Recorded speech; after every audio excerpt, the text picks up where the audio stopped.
तो जैसे कि आपने नोवेल के लास्ट पार्ट के अंदर देखा था कि सेंटर पेन की बदमाश की एंट्री हो गई थी और वो बदमाश कोई और नहीं वो होता होलोप्सोल का चीफ, जिस वजह से सभी की पतलून गीली हो जाती है डर के मारे। यहाँ तक कि जो जियान था उसने ही बोल दिया था कि इसके सामने हमारी टोली का कोई भी टिक पाएगा। यहाँ तक कि जिया भी थोड़ी सी डरी हुई होती है और वो जियान को लेके भागने के लिए एकदम पूरी तरीके से तैयार थी, मगर तभी जो जियान होता बोलता कि चोरी थम जा, कहते अभी के लिए इतना लोड ना ले, और साथ ही मेरी बाकी की टोली के मेंबरों आप भी थोड़े से चिल हो जाओ, क्योंकि ये अभी के लिए यहाँ पे आया प्यूरिफाइड डीमन लोटस फ्लेम लेने के लिए। इस वजह से जब तक उसका डिसाइड नहीं हो जाता है तब तक ये हम लोगों के ऊपर हमला वमला ना करेगा। ये सुन के मास्टर भी बोलते कि हाँ अभी के लिए जियान एकदम सही बोल रहा है। इस वजह से जियान की जो टोली होती है थोड़ी सी रिलैक्स हो जाती है, लेकिन तभी अचानक से आसमान के अंदर काले काले बादल छाने लगते हैं और वहां से एक थंडर होता है जो जाके जियान के साइड में ब्लास्ट होता है और वहाँ पे अपेयर हो जाते हैं जीनन एकेडमी के हेडमास्टर और उनके साथ दो मोड़ा मोड़ी भी होते हैं। इसी वजह से जब जियान उन्हें देखता तुरंत ही एकदम फुल इज्जत के साथ ग्रीट करता है, लेकिन जब वो जियान को देखते तो उनके तोते उड़ जाते हैं, क्योंकि जब वो लास्ट टाइम जियान से मिले थे तब जियान डाउजोंग की 8 स्टार पर हुआ करता था, मगर अब बन चुका है डाउशिंग, और स्पीड उनके लिए काफी ज्यादा शॉकिंग होती है। इस वजह से वो जियान से बोलता है कि ओए लड़के कौन सी चक्की का आटा खा रही है, 2 बोरी मेरे घर भी भिजवा दे। और वहीं पे जब जियान ली क्लैन से इज्जत दे रहा होता और ले रहा होता तभी अचानक से जियान के साइड में एक आग का ब्लास्ट होता है और उसके अंदर से एक आवाज आती है और बोलता है कि जियान भाई की हलवा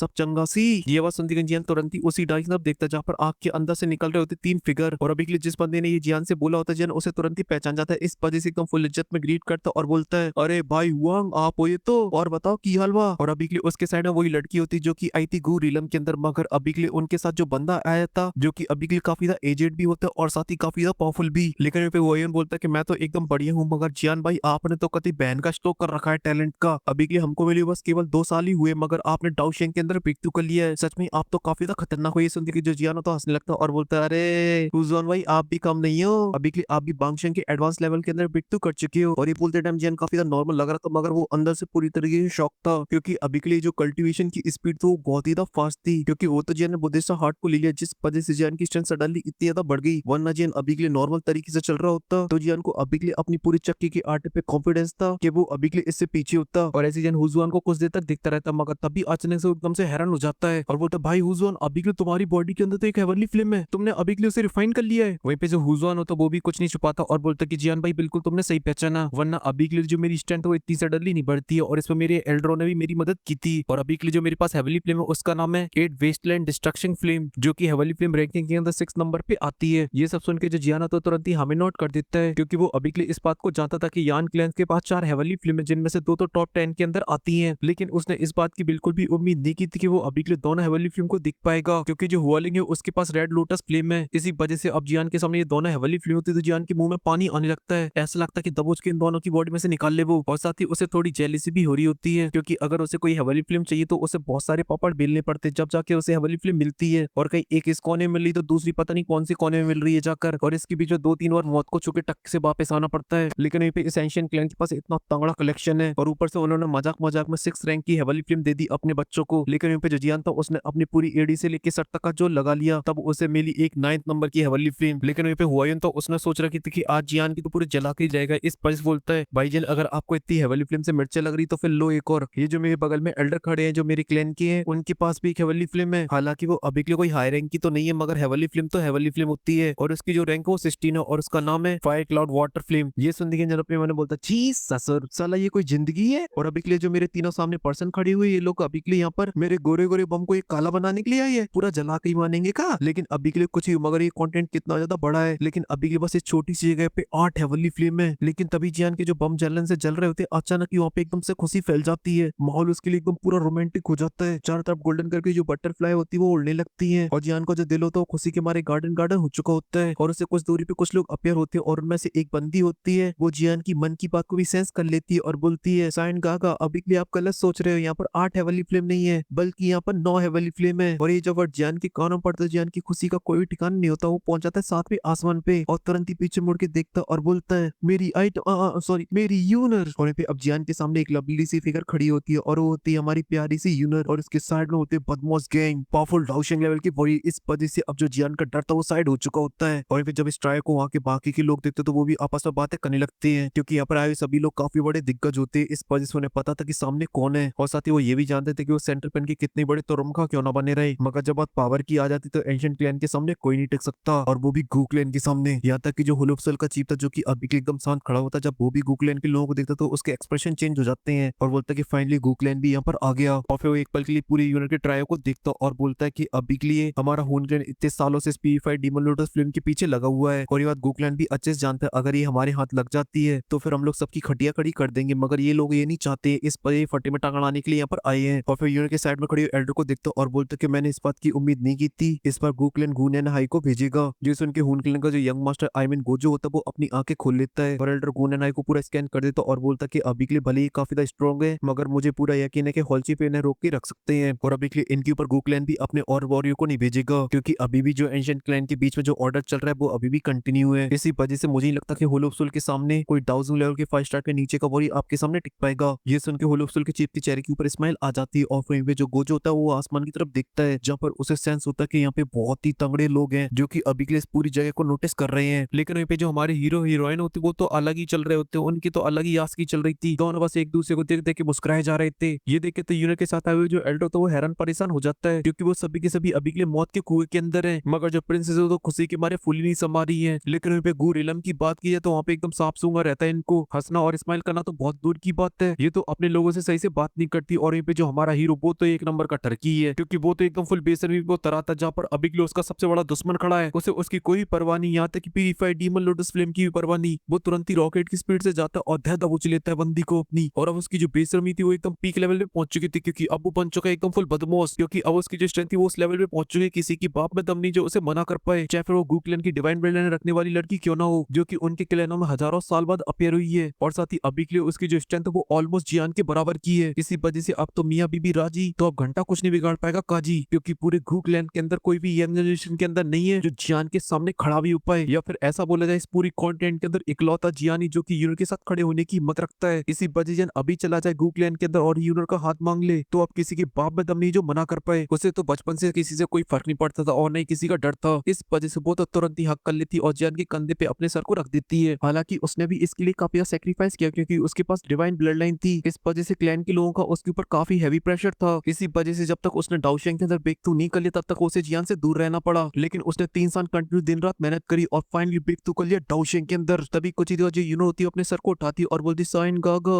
मैंने आपको बहुत मिस किया। ये सुनते के जो हमारा बदमाश जियान होता है वो यूनो के सामने एकदम पुकी जियान बन जाता है और उसके जो गाल होते एकदम टमाटर की तरह लाल हो जाते हैं। तभी जो यूनो होती बोलती कि साइन गागा अब तुम्हारी यूनिट तुम्हारे साथ रहेगी क्योंकि अब गुकलैंड के पास अथॉरिटी नहीं कि वो मुझे कंट्रोल कर पाए क्योंकि मैं अभी के लिए उस वेरी को तोड़ चुकी हूँ। ये सुन के जो जियान तो थोड़ा शॉक भी हो जाता है और फिर यूनो को देखता है जब पर वो यूनो के पावरफुल ऑरे को सेंस कर पा रहा था मगर वो अभी के लिए पता नहीं कर पा रहा था कि उसकी स्ट्रेंथ क्या है। मगर तभी कहता है लेवल लेवल बाढ़ में जान दो जप्पी बप्पी पाओ और इस वजह से वो फिर से जकड़ लेता है। और फिर इन दोनों की बेसर्मी को देख के जो फर्स्ट जनरल होता है वो काफी ज्यादा परेशान हो जाता है और बोलता है प्रिंसेस यूनो और यंग मास्टर जियान अभी के लिए आप दोनों को ऐसा तो नहीं लग रहा कि आप यहाँ पे अकेले हो, तो फिर मैं आपको बता दूं ये आपकी जो आज की चल रही है वो पूरे कॉन्टिनेंट के सामने चल रही है। यहाँ पे पूरे सेंटर प्लेन से लोग आए हैं, थोड़ा सा कंट्रोल। ये सुन के जो यूनो की गाल होती है एकदम टमाटर की तरह लाल हो जाते हैं और तुरंत ही जियान में धक्का मारती है और आजाद हो जाती है और फिर उसकी नजर आ जाती है मास्टर के ऊपर। तो उन्हें वो एकदम फुल इज्जत के साथ ग्रीट करती है एक जूनियर की तरह और बोलती कि आप शायद सीनियर याओचेन है। ये सुन के जो मास्टर थे वो हमें नोट कर देते और बोलते कि प्रिंसेस यूनियर मैं आपसे ऑलरेडी कई बार मिल चुका हूँ और आप दूसरी इंसान थी जिन्होंने जियान के बाद मुझे देखा था। और मास्टर इसलिए ऐसा बोल रहे थे क्योंकि स्टार्टिंग में यूनियर ने मास्टर को दबोच लिया था और फुल मास्टर को धमकी वमकी दे मारी थी क्योंकि उस टाइम यूनियर को पता नहीं था कि जियान की बॉडी के अंदर जो सोल है वो किस तरीके की है, वो अच्छी है कि बुरी है। इस वजह से उसने मास्टर को खटका दिया था थोड़ा सा। ये सब याद आती खन जो यूनो होती तुरंत ही मास्टर से माफी मांगती और बोलती कि प्लीज आप पुरानी बातों को याद मत रखना, वो मैं थोड़ा सा साइन गाओ को लेकर थोड़ी सी ज्यादा पॉजिटिव हूँ। उस टाइम मैंने आपसे काफी रूड तरीके से बात की थी लेकिन जैसे जैसे समय बीतता गया और साइन गाओ स्ट्रॉन्ग होते रहे तो मुझे आपके ऊपर ट्रस्ट हो गया और मुझे पता चला कि आप नहीं होते तो फिर साइन गागा इस लेवल पे कभी भी नहीं पहुंच पाते। ये सब सुन के जो मास्टर थे वो एक स्माइल के साथ बोलते हैं अरे कैसी बात करी, जियान मेरा चेला था अब वो मेरा लौंडा जैसा है और तुम उसकी छोटी सी वाइफ हो, इसलिए सवाल ही पैदा नहीं होता कि मेरे दिल में कोई गिले शिकवे होंगे। और फिर जब यूनो जियान की वाइफ सुनती तो एकदम खुशी के मारे फूली नहीं समाती और शर्मा जाती है। और ये बात मास्टर ने जानबूझ के यूनो से बोली थी क्योंकि वो अभी के लिए इस बात को बहुत ही अच्छे से जानते थे कि जो यूनो का स्टेटस है वो बहुत ही ज्यादा हाई है गुकलैंड के अंदर। इस वजह से अगर वो जियान की वाइफ बन जाती है फिर तो जियान की चांदी चांदी हो जाएगी, यहाँ तक कि जो इसका मेंशन अलायंस है उसकी तो बल्ले बल्ले। और फिर इसके बाद जो जियान तो यूनो को लेके अपने लोगों के पास चला जाता है और सभी से इंट्रोड्यूस कराने लगता है। लेकिन यहाँ पे जो जिया और यूनो थे वो पहले से एक दूसरे को जानते थे क्योंकि वो दोनों जीनन अकेडमी के पार्ट थे। लेकिन जब वो दोनों इस बार मिल रहे तो दोनों की स्टेटस बहुत ही ज्यादा हाई हो चुकी है इस कॉन्टिनेंट के अंदर, उन्हें अभी के इस कॉन्टिनेंट के टॉप स्टेटों में से एक बोला जा सकता है। लेकिन फिर जब जीनन अकेडमी के अंदर मुलाकात हुई तब वो दोनों छोटे बच्चे थे। जिया तो उस टाइम इतनी टिंगू हुआ करती थी कि वो पूरे टाइम बस खेलती रहती थी। वहीं पे जो जिया होती वो भी बहुत ही इज्जत के साथ यूनिवर्स से मिलती है क्योंकि उसे अभी के लिए पता है किससे किस तरीके से मिलना होता है। और फिर जब यूनिवर्स सभी लोगों से मिली थी फिर वो मिलाती अपने लोगों से, जब वो एल्डर को बताती कि इनका नाम है